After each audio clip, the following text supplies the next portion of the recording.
National news channel కు స్వాగతం. నేటి ముఖ్యాంశాలు. నేషనల్ న్యూస్ ఛానల్ అండి. సింగల్మాల నియోజకవర్గం గాలేన మండలం ఇల్లూరు గ్రామంలో ఉన్నామండి.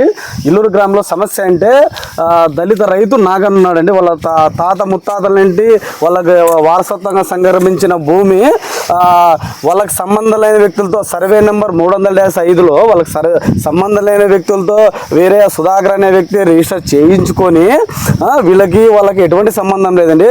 సంబంధం లేని వ్యక్తితో రిజిస్టర్ చేయించుకొని ఈ భూమి నాది నీది కాదు, మేము అమ్మేసాం, మేము కొనుక్కున్నాము, అక్రమంగా రిజిస్టర్ చేసుకొని దళితులకి అన్ని రికార్డ్స్ ఉన్న లింక్ డాక్యుమెంట్ ప్రతి డాక్యుమెంట్ 1920 నుండి ప్రతి ఒక్క డాక్యుమెంట్ ఉన్నా కూడా అన్ని పకడ్బందీగా ఉన్నా కానీ అక్రమ రిజిస్టర్ చేసుకొని వీళ్ళు ఏమైందంటే పరిస్థితి అండి 15 సంవత్సరాల నుండి సాగు చేసుకుంటూ నీళ్ళు కాలువ ఇప్పుడు మనం ఊటకాలం అని ఉంటుందండి. ప్రతి ఊర్లో ప్రతి గ్రామంలో ఊటకాలం అనేది ఉంటుంది. ఊటకాలకు నీళ్ళు బందర కావడం వల్ల కొద్ది రోజులు ఒక 5-6 సంవత్సరాలు రైతు పంట పెట్టకపోవడం వల్ల ఈ సగాలకు రాకపోవడం వల్ల ఏం చేశాడంటే పక్కన భూమి కొనుక్కొని కొల్లి శ్రీనివాసరావు అనే వ్యక్తి హైదరాబాద్ చెందిన వ్యక్తి పక్కన భూములు కొంటూ అతనికి తెలియకుండా లైవ్లో అంటే ప్రత్యక్షంగా ఉన్నటువంటి సుధాకర్ అనే వ్యక్తితో కొంతమందితో కలిసి ఊర్లో కొంతమంది ఉన్నటువంటి స్థానికంగా ఉన్నటువంటి ప్రజలతో కలిసి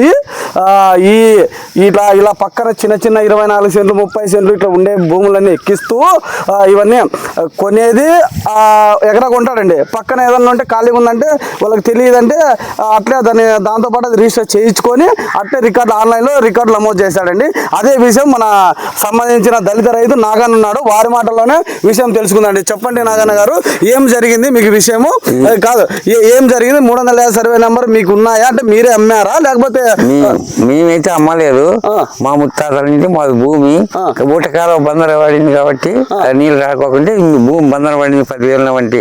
ఇది మాది భూమి అని వాళ్ళు అమ్ముకున్నారు, ఇలా కొన్నారు, అది మాకు లేకోకుండా చేసినారు. ఇప్పుడు మీరు అన్నదమ్ములు అమ్మారా లేకపోతే వేరే వాళ్ళు అమ్మినారు? వాళ్ళకేం సంబంధం అమ్మడానికి? అమ్మినారు. వాళ్ళకి మీకు అమ్మిన విషయం తెలియదా? తెలీదు. తెలిసింది ఇంకేమని ఇప్పుడు తెలిసింది. తెలిసి ఎన్ని సంవత్సరాలు అంటే మీరు మీకు సంబంధించిన డాక్యుమెంట్లు అన్ని ఉన్నాయి? మీద అన్ని ఉన్నాయి, పాస్బుక్ లో కూడా ఉంది. మళ్ళీ ఈ విషయం ఎంఆర్ఓ గారు సంబంధించిన విఆర్ఓ గారికి ఎంఆర్ఓ గారికి తెలియజేయలేదా మీరు ఇదే విషయం? చేసినాము, వాళ్ళు ఏం పట్టించుకోలేంగా. ఎందుకు పట్టించుకోలేదంటే మీరు కలెక్టర్ జిల్లా కలెక్టర్ దగ్గర తీసుకెళ్ళాల్సిన పరిస్థితి లేదా మీకు? తీసుకుపోదామని చెప్తే ఇది ఇస్తే పోతుంది వాళ్ళు, అదిగో ఇదిగో బొమ్మ అదిగో బొమ్మ అంటున్నారు. మొత్తం ఎన్ని సెంట్లు మీకు అక్రమంగా వెబ్లైన్ లో నమోదు చేసుకున్నారండి? 28 సెంట్లు మాది. 28 సెంట్ల? 28 సెంట్లు అంటే మీది ఒక్కటేనా? పక్కన కూడా చేసుకున్నాడు. దీనికి సంబంధించిన కారు ఎవరు ఎక్కించారంటే దీనికి సంబంధించి అంటే కొల్లి శ్రీనివాసరావు ఎక్కించాడా లేకపోతే ఎవరు?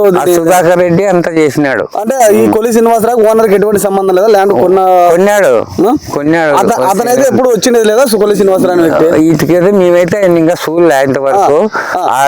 సుధాకర్ రెడ్డి అయిననే అంత చేసి అంత పంపించినాడు. మళ్ళీ ఆ విషయం సుధాకర్ రెడ్డికి చెప్పలేదు, ఇది మా భూమి, మీరు ఎందుకు మా దాంట్లో ఇట్లా చేస్తున్నారు? నాకు కాదు, మా భూమి మీరు ఎట్లా ఎక్కించుకుంటారు? మీరు అడగలేదా పత్రాలు చూపించి? అడిగినాము, అడిగితే ఆయన పలక్కోకుండా వెళ్ళిపోతున్నాడు. అవునా?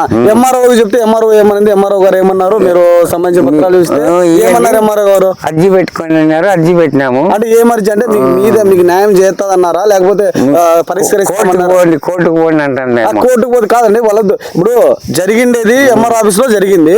వెబ్ ల్యాండ్ లో వాళ్ళు చెక్ చేసుకోకుండా ఎటువంటి లింక్ డాక్యుమెంట్ లేకుండా ఎక్కించి కోర్టు పోండి ఎలా ఉంటుంది పరిస్థితి? కోర్టు పోండి అంటే కోర్టుకు అంటే ఎటువంటి లింక్ డాక్యుమెంట్స్ లేవా? అంటే వాళ్ళ దగ్గర మీరు అమ్మిన పత్రాలు ఏమైనా ఉన్నాయంటే రిజిస్టర్ పత్రాలు తప్ప ఏమైనా ఉన్నాయా? రిజిస్టర్ పత్రాలు కానీ ఇంకోటి కానీ ఆల్రెడీ మా పాస్బుక్ లోనే ఉన్నాయి. మళ్ళీ వాళ్ళు మళ్ళీ వాళ్ళకి 300/5 ఉంది పాస్బుక్.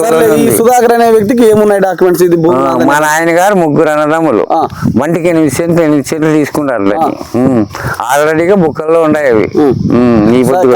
ఆయన కర్ణమయ్య అని ఉండే ఆయన ఆల్రౌండ్ గ్రాఫ్ పెట్టి అమ్మేసినారు. వాళ్ళు ఇల్లు అంతా ఏకమయ్యి దాన్ని మేమేదో శనిక్కల గాలని పోయినప్పుడు ఆయన గ్రౌండ్ గీసినాడు.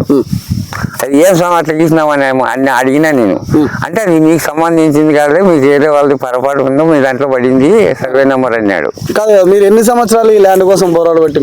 మేము అంతా దాదాపు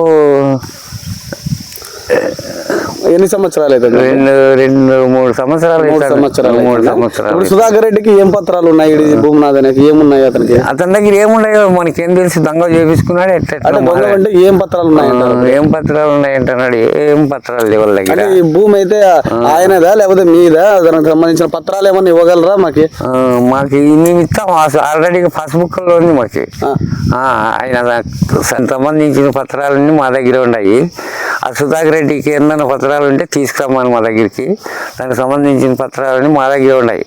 కావాలంటే తీసుకొస్తాము.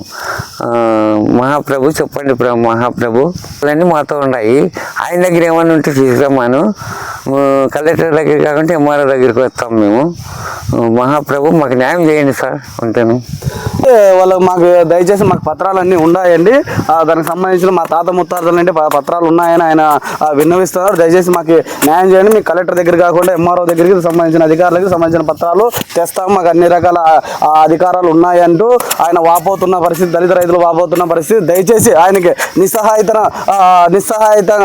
నిస్సహాయితం చూసి జాలిపడి చేయొద్దండి. ఆయనకి అతందా కాదా దయచేసి ప్రామాణికంగా ఎంఆర్ఓ గారు కానీ కలెక్టర్ గారు వెరిఫికేషన్ చేసి అతనికి దానికి అతందా కాదా, అతను నిజంగా అమ్మినాడా లేదా, భూమి వాళ్ళు నిజంగా ఇతనితో కొన్నారా లేదా అనేది దయచేసి వెరిఫై చేసి ఇతనికి తగిన న్యాయం చేయాలని కోరుతున్నాం. చూస్తున్నాను TV6.